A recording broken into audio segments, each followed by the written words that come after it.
Tikulandireni kulikonse kumene mungakhale nthawi ino ndipo kuchokera ku kanema yanu ya Times TTV komanso Times 360 Malawi pa Facebook page posayiwalanso pa wireless ya Times Radio. Tafikanso ndi programu ya Kwagwanji pachinayi pa 27 May 2021. Programu ya pachinayi timakhala ndi ya editor in chief kuno ku Times Group Bambo George Kasakula. Ndakulandirani George. Tathokoza kwambiri zikomo. Azanyengo amati kuyambira lolemba kufika lero ukhala ka nyengo kenaka kosakhala bwino bwino kozizira kwambiri koma tinakaona lolemba lokha ndimene nakhanda na Friday koma Tuesday zulo Wednesday leroso yayi even lero azimaya yani kaufa akagaya yani kaufa tidesema bwino bwino even matewera chani zovala zichapidwa ziuma komano nthawi yozizira May kumaliza May Juni ndiye pamakhala mponda chibera so probably sama nama kwenkene ndizoti anthu makanda kuchulusa kuchikamwa khani ya weather kuti andokwe atinamiza ankhokwe atinamiza zipangizo zawo zafoira zamba kufa komano zinthu za weather nanga sima variables ndambiri mwina zimasintha zimatani komano I think point amanena kuti kuzizira so kuzizira kulipo koma osati kukomeza ngati unali Monday mazuwa awiri apita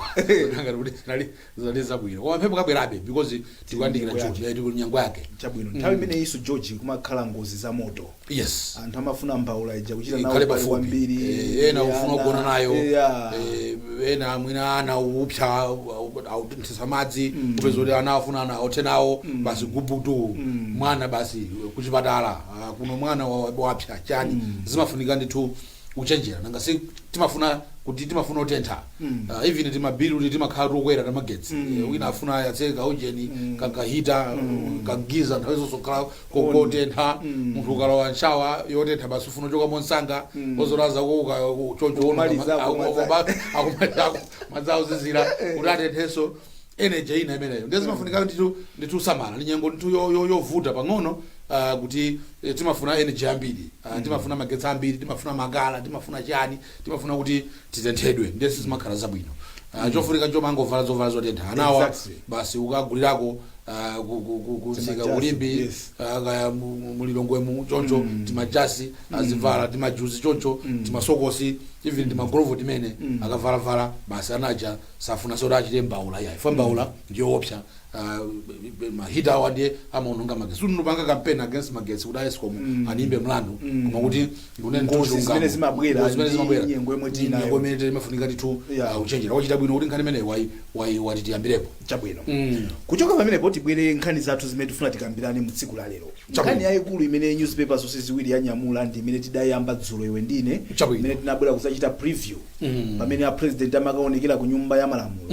kachifolo komano kuyankha za sona kanali kachiwiri yes tinayankhulapo ife pano kenaka tinakaona mafunso ndi madankhidwira tinabweranso zomba mkota pano tabweranso chifukwa chifuna tikambeno kuti kodi anzathu enaso adaona bwanji yes nkhani zikulu zimene zidatuluka mu mkumano wa dzulo umene president amayankha mafunso chokera kwa nkhani I think yayikulu ndiyo kuti aukambapo nkhani yokuti boma lawo muzaka 4 lufuna kuonjezera mphamvu ya magesi yokwana 1000 megawatts yes zimene a president akuna kuti zikhoza kupangisa kuti vuto la magesi lithe zotheka zimene zichoche nzotheka koma agwire ntchito chifukwa simasewera amene ayambawo si promise yamasewera imene ayambawo yani now it's not a wish yani nachocho achulaso analengeza pana mempia majira kuti pakana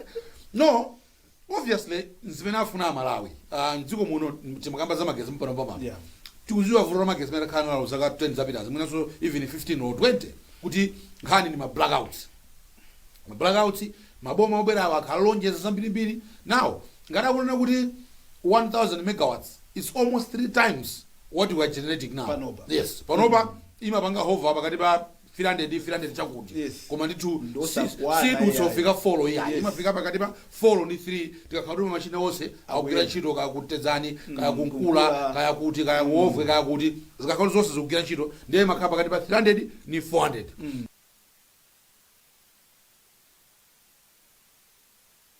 6 or 700 megawatts. Simasewera. That's a huge amount of power. And in a wish list, and in a wish zongori kapena zongori auchita plani achula kuti kwakuti tikakha online tipanga pakuti kwakuti amanena. The thing is, mmene amapanga anibando Eskom kuti Eskom ikhale bayokha kubwere Genco generation kuti akakha kuti ma generators ndambiri Genco yo yaboma azigulisa ku Eskom. Cholinga chino kuti abwerese ma private investors kuti na also kayapalika ntsije pena pake atoyeka ka plant wapanga timagetsi. The pamene pavuta kwambiri and dzulo nafa kuti even ma MP anafusa. Chimene chavuta kwambiri kuti ma private investors much as abanga invest into ndipo zikuyenda pamene pali bottleneck mpona kuti iwo probably magetsi awo banga modula for them to generate mawatsi awo abanga modula pamene Genco pogulisa ku Eskom amagulisa more cheaper nangasi both are state companies so probably ali advantage tinatake timene ali nato atoda kuzopangira kuti magetsi abange more cheaper infrastructure anagulira boma akanati kandi ngokole kachani so ali advantage Genco ikamagulisa magetsi ku Eskom imagulisa moverera mozindikira kuti magetsiwa tigulisa ku anthu amene ose afunika apanga afford pamene awo ama-private sector awapanga modula. So the question is, will Eskom be able to buy magetsi from everybody? Ngakhale kuti ena awumwina magetsiwo ndiwodula malinga kuti mina akugwisa chilo akapanga magetsiwo apanga modula. That's the question. That's the problem that we have. So that's the question that must be addressed. The role of Eskom. The problem is these others alibe infrastructure transmission in Eskom throughout the country. Yes. So they have to use it. They have to sell that magetsi to Eskom. Because Eskom has a grid, transmission grid. Now, will Eskom be able to buy those magetsi more dula? Pamene ku Genco, awapasa magetsi more cheaper. That's quite the problems. Does Eskom have the money? In the end, Eskom will just take that cost to us consumers. Yes. Kodi nde kuti mwina fuso lina limene likupyola pamene popo nde kuti magesiwa azitakafika ku Eskom kuti saza apanga distributing ngati product imodzi kodi azibwera kosiyana. Can you choose kuti ine ndifuna ndizilandira mwina awakupanga solawa? No. Kapena it will be the same. So pricing is not going to my understanding is magetsi Eskom will take from whatever grid. Ngati kusalima kuli plant, I'm sure probably they will say kusalima magetsi zigula kwa momoti zizenga akunkula ngati everybody zigula kwa. So that to me is not a problem. The problem is the cost. Producing and whether those private producers, what they call independent power producers, IPPs, whether they will be able to make a profit, because suit investment charity. They want to make money. They have invested. They want to do. Some of them have, not some of them, all of them have shareholders that want have investors that want their money back, that want to profit. So all those things are the things that will be dealt with. And a president that 5 years. I will not figure 2025. Yes. His term, this country is about producing 1,000 megawatts. That's very good because obviously we are talking of investment. Timagamba zoloza mining. Timagamba zoloza mining. Good mining. Kuti ya bangemi godi mziko muno. Kuda tuluseka kuli godi de ka kulijani basi bamtose basi abwere bumamba mpange process kena kugulisa ubitisa kumisika. Zima funika markets. Power intensive industries. They need markets. So if you have 1,000, they would be. Waza tukwina kungati kugana for example abanga produce even over 2,000 and iwo ngati dziko mwina mangofuna ko 600 zino zizaona kuti my investors bwerani here is the energy waiting for you in whatever. That's the thing that you should be able to. I know kuti maybe 1,000 should come in zaifuna rose ngati dziko probably by that time demand is zakwera maybe 500 600 inayo zakaona kuti tikuna my investors bwerani muzagwiritsa ntchito kamfuna muchite uranium kamfuna muchite gold magetsi aliko muzachite zokoma. So to me the key ndi unaona kuti apange fulfill amanena kuti si wish list very good achita kunena tinamvera 2023 kuzafika 2025 actually ena sakuatchulapo yes akuti because they are happening outside 2025 exactly so he's only talking about so, yes ndiyo kuti anapasa briefing aku minister of energy kuli aliko kumene kwa Nyamata uthamanga inena ndikwaziwa na amene anapasa briefing person briefing apasa briefing I hope apasa briefing yokhoza zimene akamba zonzoona osati zanda because sometimes amapanga leaders tsogoleri ndi first moment bakhala mu office ofuna kuti tasangalase bwana mufuna information ilipo tu pamene unapita ko kale kumene unena kungotchulako basi ufuna zili pa map wewe ukhala bwana akakupasa information ija.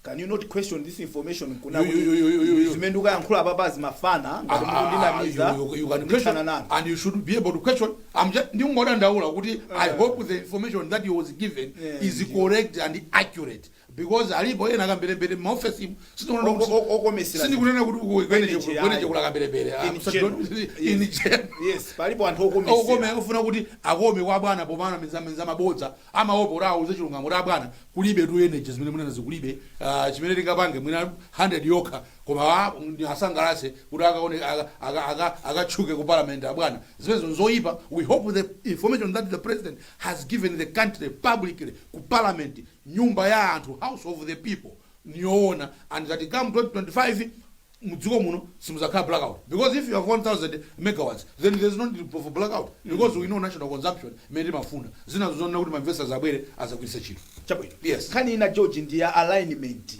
ya vision ya Malawi mbuyo muzimeza kazi kumachitika maboma mati akabwera akapeza zimene amachita anzawo amasiya kuti izayi sitipanga chifukwa choti zimakhala ngati nzachipani so maplan amene timachita mbuyo mwamakhala owned by chipani chimene chikulamula panopa with National Planning Commission in place ifuna kuti tisinthe kachidwe ka zinthu tizitenga zimene Amalawi akufuna so mowumirizidwa chipani chonse chifuna chiziyang'ana mu vision 2063 kumapanga ma agendas amene wowo zimene akunenanso a president kuti afuna kuti mu parliamentary act chimene yapangidwa ija mukhalenso zimene zizi kukhanga tikuwumiriza zipani kuchita adopt zinthu zonse zikhala za ndale so every government imebwerepo kaya ku opposition tiziyenda ndi vision imodzi tachedwa nazo zimene noyamba kale probably nchimenso chitachita contribute to the fact that kuti ifeyo nditu ndifanthone kuti tisatukuke chifukwa focus yathu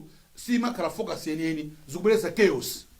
Abwera ena akuti ife tifuna tichepese umphawi ena abwera akamba zawo awabwera akamba zawo one product ife tipanga zakuti chisawa chimenecho nditu chimene chipangisa kuti chachita contribute kuti it's wholly responsible koma nanga si development umafunika mukhaleni focus mukhaleni plan tufuna tipange zakuti ndipo zakuti tufuna tifike hapo kuti tifika pamenepo chuma chikwere tifunika tipange chinthu number 1 2 3 4 ma sectors tasankha alipo 5 kumeneku kuchitika izi kupanga job creation kupanga improve chakuti kubweretsa mafactory kubweretsa chani zonsezo zimene zipitise dziko patsogolo wina abwera audi aziyayi koma tiyambe zakuti chisawawo. The good thing is this is changing. In fact mene National Planning Commission ukamafusa kuti kodi inuyo I remember this other day we had a meeting with them, you were there, a video meeting. Yes. Ine mafusa kuti maplani anali ko kambirimbiri inuyo what is the game changer amene mfuna kuti mutinamize papa mfuna mutuze game changer ndi chani. So they endeavored Thomas Mthali Tom Kanje kumeneko kuli ma directors ena achizimai ena exactly. Yes. Amavotokoza kuti yayi this time we are focused. This time we are saying tufuna kuti tikakamize kuti chipani chonse chikabwera chisapange veer off from this national plan. Kuti tonse ndi zimene Amalawi akufuna iwo asabweresesa tisokose ndi zawo zamabodza zongofuna kuti azina mizanthu zandale mtown azina mizanthu midzimu and the fact that the president one even in his sona he's referring to that plan amai company tukawikawire. I remember even ku National Planning Commission iko akumasangalala akumalemba molemba kuti a president is within zimene mu plan zulo amakamba zomwezo. To me that's the way to go to me, but I think what we should do tisango khala ukamba yayi afunika azike mmalamulo kuti wina akabwera asazatisokose nzoma kunena zimenezo zichitike mwachangu because that's the only way. If we have a plan, let's see kuti plan ita na kuti ya 5 years ya 10 years ikafika 5 years yo tili bati talepera bati koma kuti wina abwere atisokose ndi zake uyu ndinofuna chakuti uyu ndifuna akozobwera ubweresa tinantina koma it must be within that plan. For plan injo ndina kuti siya chipani chimodzi siya MCP siya UTM zimene ndona Malawi kufuna tinagwizana lose kunena kuti National Planning Commission amaenda panga konzada aliyese mpaka nalemba chinthu chicha achipanga launch chabwinobwino tesere kuti tipange bwanji amanena. For example Dr. Thomas Mthali kuti China chimene amakamba mwina momodi akambe kuti MDC sanafuna kuchula MDC kwa manena kuti we need to have probably company ya boma yoti ziyambisa company ask for partnership khaleni mkuchokamo mashares nkugulitsa ku public company jakhala. And it's what MDC was doing. It's essentially how Kamuzu put all these things that we have today. That's how they came into being. Zina zake tinazoononga kakunala ya Malawi kakunali chani tinazoononga toka. But the basis of taking this country forward was that there should be some state intervention at some point. Ikakauti yapanga pangono ituluke because the state is not good at doing business. Leave it to business people. But they must intervene by putting together infrastructure, being there in the beginning. Ma sectors anasanga kuli tourism, kaguli agriculture, kaguli mining imene, kaguli chani anasanga ma sectors. Let's develop those sectors and see what can happen.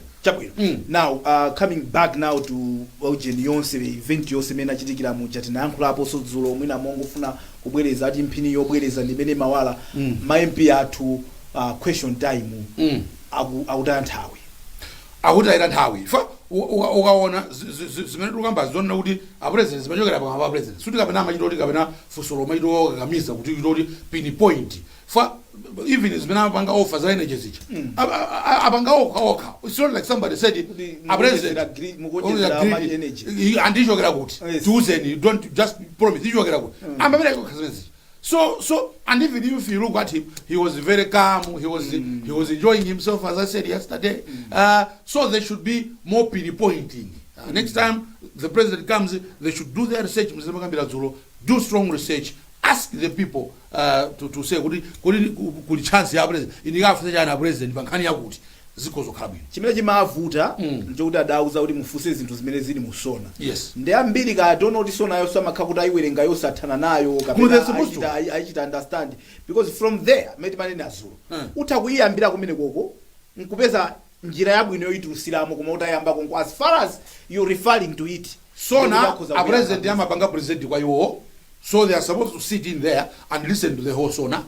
Amabatsaso makopezi both hard copies and even electronic.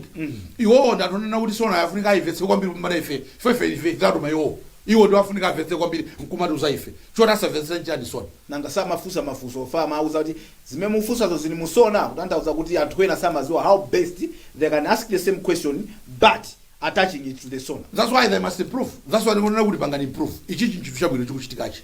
We are forcing the president, not forcing akupita okha akusarira malamulo afunika tifunika ife ngati Malawi ni nkhani ya accountability. Wachito wathu our CEO in this country is offering himself, is complying with the law. Ndukubwera kwa inu anthu submitting to you fuseni mafuso ndukugwira ntchito minyezi 3 pakati pa nsanabwere kuno zakuzanika minyezi nsanabwere kuno uzapereka report ndabwera fuseni mafuso then we blow that chance away, we misuse that chance away. It's very bad. So they can do. I know they will do better. Yeah. They are intelligent men and women in parliament. I don't think there's any doubt about that. So they'll do better. They'll do better. Me to this it's just that you could probably such a research, such and get serious. All we are saying is that you can do it. You are brilliant men and women, but do it for us. Do proper research. Consult others so that when the president comes to currently value Malawi, he has that 1 hour 30 minutes. It's a lost opportunity, like we always say. A president tikuyankhula pano ali ku Mozambique anyamuka mauno pamene apita kukakhala pa msonkhano wa zachitetezo za kumwera kwa Africa kuno jamati Troika. Akwera ndege air Seychelles. But that's besides the point. Zibe yathu. Pajatu sinambe kuluka. Yabwera kale nditayika kaika mna tufuna tione kai ma break part ulizukha bwana ndiyamba kuluka mu Juni anyamuka apita akakhala nawo bazokambirana zofuna kuunikira zachitetezo nkhani ndi yachitetezo ikuchitikira ku Maputo abwererako lero lomwe ndi msonkhano wa tsiku limodzi kufunikira kwa nkhani imene George ndikotani pakuti ku Mozambique kungakhale sabwera poyera kuzavomereza kuti kuli mavuto koma anthu ena amaona mavuto anthu abale athu a ku Mozambique ena timakhala nako kuno atathawa kumene kani imeneyi sikudaba kuti ikupangisa kuti president azipanga spend nthawi yawo yayikulu pa nkhani imeneyi pompo nalenso ku Mozambique anapitaso zimodzi mukazilero tsiku limodzi maziro bwerako siku kokomanda nzawo Troika Sadiki chani chopyazo chinchoona ndipo ngati Malawi tisapusane kuti all is well ku Mozambique ndane bathu ku Mozambique kumene kumachokera ma supplier athu ena mapoti awo Dar es Salaam no Beira Nagara then Dar es Salaam so simene chika ku Mozambique chimalikhutsa even last time kuli nkhondo ku Mozambique Atlanta 75 ambomenyana Frelimo ndile namo zimalikhutsa our soldiers even went ukapanga guard njanje so it's something that has always affected us even menamo mwalira president wakale ku Mozambique Samora Machel zankhanzona kuti if we are in there maina athu auchulika kumeneko kuti inu zimene muziwapo kathu ja ife siziwapo kathu ya muziwapo zinakhala bwanji. So, we are united at the hip in Mozambique. Whatever happens to Mozambique, Zadikuza. So, it's good that the president is in there, is part and parcel of what is happening. Because what is happening there is all option. Probably it's even more dangerous than the civil war that they were fighting. Because Amadziwana, Frelimo. This one, the terrorism. You don't know who they're going to strike. These are shadowy figures. Some are Onegera, some are Dani. Komagapanga strike, Sisakabu. Anabera, Pagana, they struck a hotel. It was very bad. Atrocities Zambika Kali. I remember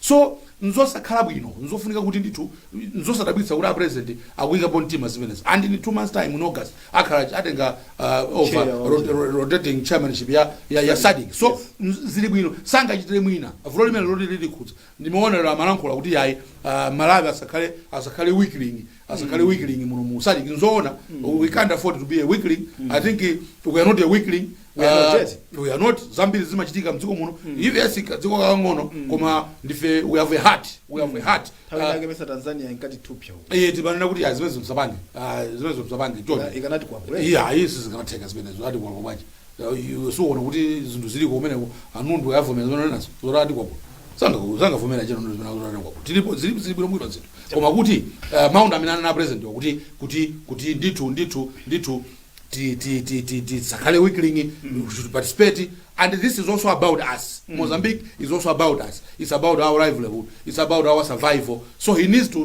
go in there and be with his colleagues. Abangeri view or this is the made abanga bojani nanga background palibaji Mozambique azao president Nyusi awapatse report probably ngona kuti uzikhalabanje eventually mawamena amaveka ngona kuti zimene zithira kuti are we going to send our boys and girls because asigali mati our boys are we going to send them there?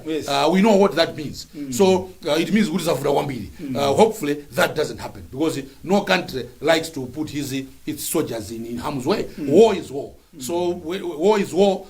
People lose lives in war. We have our children, our brothers, our relatives, our uncles, in the army. So we wouldn't want to unnecessarily put them in harm's way. It's better as it makes sense how can jump the nyama can put tizaona as their beef konkuno zibejifuka koma amaziwa beuti zingafika pocho nchopo ndiho basi ndiho ngati tilowera kutiso ndiho basi amene timaziwa ife kuti zikavuta choncho they are the ones that must save but we don't want that. So probably zimene kwamba apanga Chakwera ndanzawo Mozambique itself can sort that problem and there won't be any problem. Kwa problem siso video yoka imafunika kuti so video sangoyiona and zimene kwapangazi nzolongosoka. Chabwino mukuonera Kwagwanji pachinayi pa 27 May 2021 ndi nda editor in chief kuno ku Times Group bambo George Kasagula mbali kuno muli ndine ndevu zamwayi Wonder Msisi atipita ku break Nkhani pompo.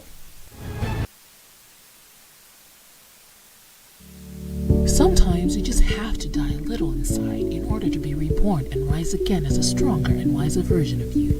We care about our image, but we care about yours more. The Eagle has landed. We have invested into the largest and modern gauze news web for newspaper publishing. Welcome to the quality that you have always known us for. Advertise with the best. 0888-118-133. 0887-055-793. Leading is our way of life. It's about time. You can get the latest news happening around you right on your mobile phone by subscribing to 1895 on Airtel. For English news, send Times to 1895. For Chichewa news, send Time to 1895. For TNM, send the word Times to 1895 for both Chichewa and English news. Stay updated with current affairs with Times. Terms and conditions apply. It's about time.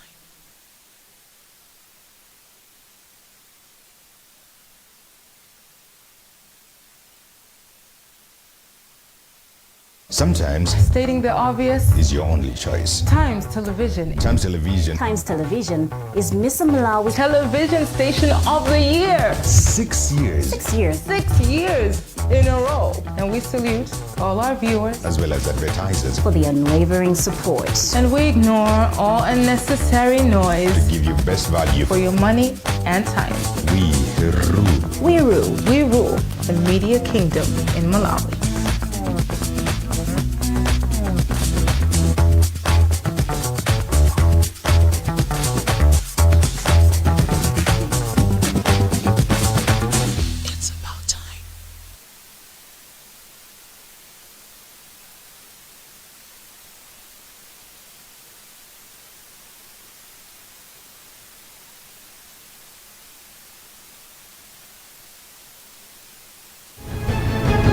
takulandiraniso pamene tupitirira ndi program yathu ya Kwagwanji pachinayi 27 May 2021 pa Times Television TTV, Times 360 Malawi Facebook page komanso pa Times Radio. Ndili ndi George Kasakula amene ndi editor in chief wa kuno ku Times Group. George, nkhani ina ndi nkhani imene ili ku court. Nkhani imene iyi ndiyo kuti apa mpando akali a chair a board ya Escom Maijini Matanga ndanzawo ena atatu amene ndi John Kandulu afano yonkhono ndi Emerius Kadapo adagwira mu July chaka chatha bungwe la Anti-Corruption Bureau ponena kuti amanyalanyaza ntchito yawo komanso samagwisa bwino ntchito maudindo awo. So milandu imene amayimba imene ndi neglecting official duties and abuse of public office pa zimene zimachitika ku Escom nthawi imene. Now mlandu wawo utayamba iwo anabweresa preliminary objections kunena kuti ayi sitingayimbidwe mlandu kuti abuse of office ngati kuti timagwira ntchito za boma. Ife Escom is a private entity, so if we are not public officers and we didn't hold public office zimene a judge Sylvester Kalembera na kuti sizoona chifukwa Escom ndi company ya boma ndipo mlandu upitirire. Nzoona choncho Escom si company ya boma. Zimene zitu apart from zimene a judges anena ndikuona ngati kuti even ifeyo anthu timanena kuti there was that view imene imabwera into public debate kuti oyayi Escom company ya private registered under Companies Act as a limited company but with the government as a social order, isn't it? Yes. So government become private if anything that government touches, just common sense, anything that government touches, it touches on behalf of the public. So how does it become a private company? Timadabwaso kuti zimafuna kuzika choncho. Not surprised kuti in this matter that argument came and the accused amafuna kuti Nkhani aipange dismiss komano if the whole probably mena amapita ukafukanira zipezo amazora zimene tunena zitu tingofuna kuti dibisale paoje pa chipande nanga zimene zija iwo kuti apite kumene ku adasankhana president upita ku board a president namasankhana ku board private company. Suppose Times, can the president choose the board members at times a private company? The president can say it's illegal.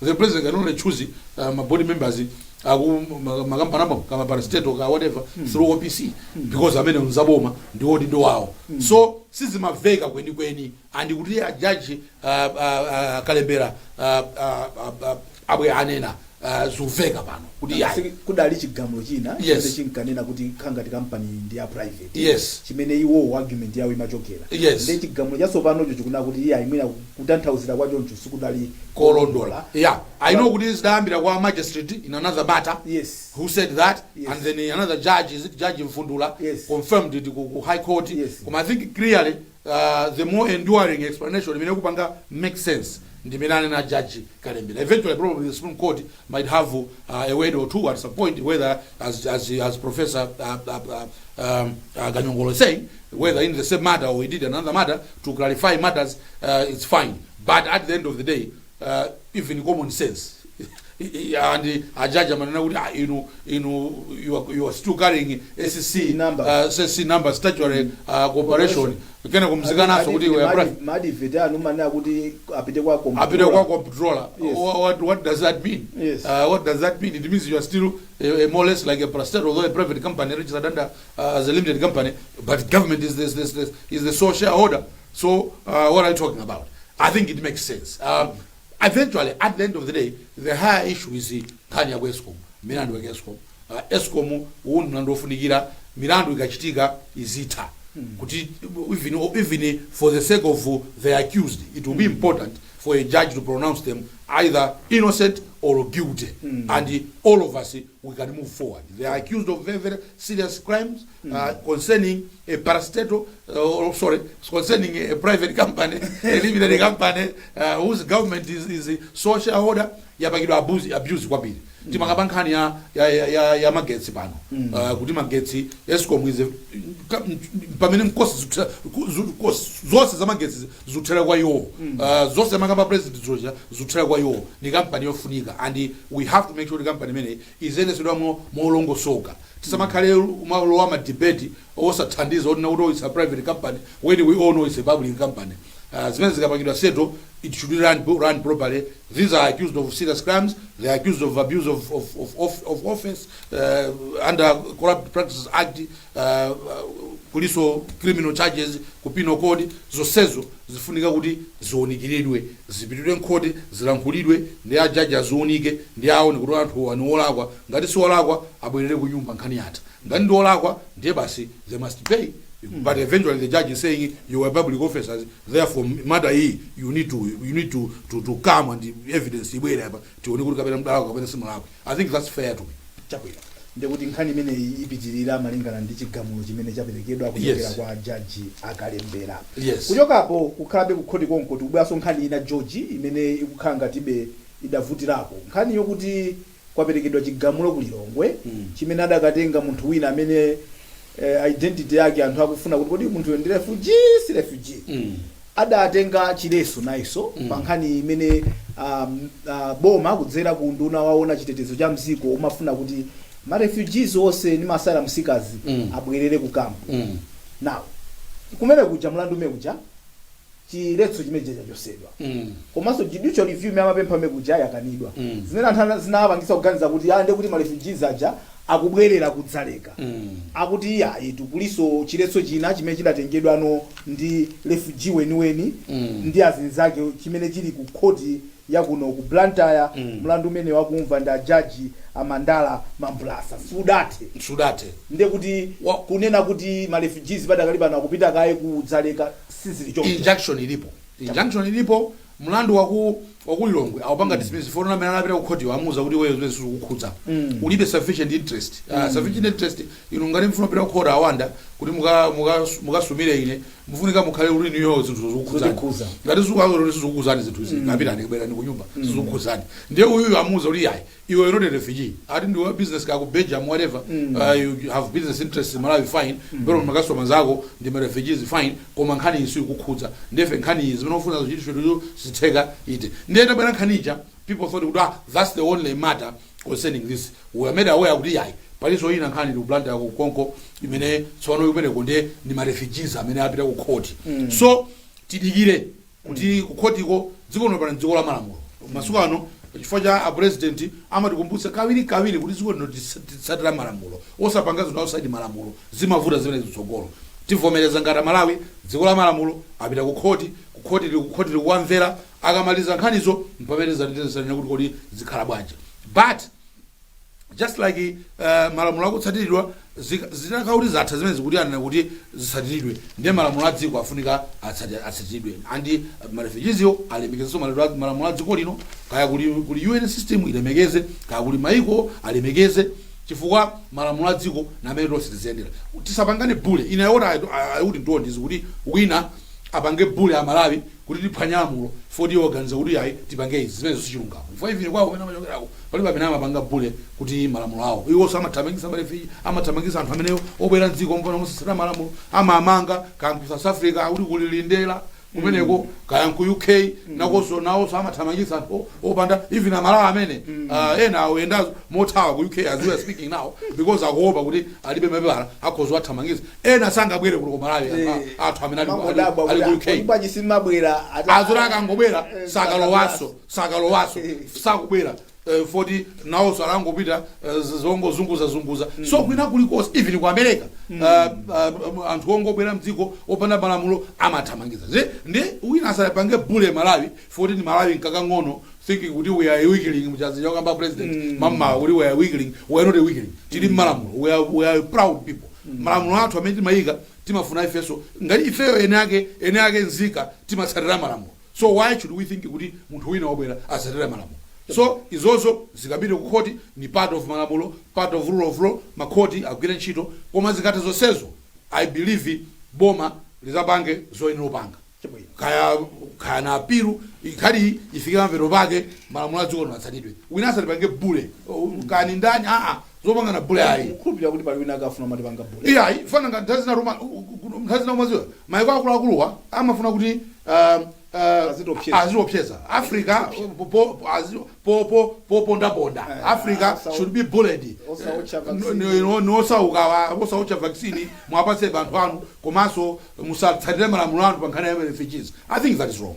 Malamulo a dziko linafunika atsatidwe and because if we have evidence kwawo ku malamulo amatsatidwa nobody goes to their country and nobody goes to their country without following laws stays there amampanga hunt down as we are speaking Lindela is full of Malawians of South Africa amabwera pakia baja chindege chodzaza athamangisa South Africa because aphwanya malamulo aku South Africa faka mali kuti kapita ni kwanu ku Malawi kupene muda abadwire ndiwo kwanu osati mkhale kuno you're not South Africans you are Malawians and you came here simunatsatira malamulo kama visa anu kama siku anu anathakale mukhalabe zipita ndi kwanu amachitowa pangira hali ndege amati nzona imene makhalamwe imakhalamwe nanga ndege mukuzobona kama mpando ndeyakagwa ngakwezatu exactly even ku UK so amagwira anthu athu amene wathamangitsa so ine ndikuona kuti malamulo atsatidwe khodiko atsatidwe bwinobwino koma pasapezeke munthu oti panga bule kuti akhale pamwamba aone kuti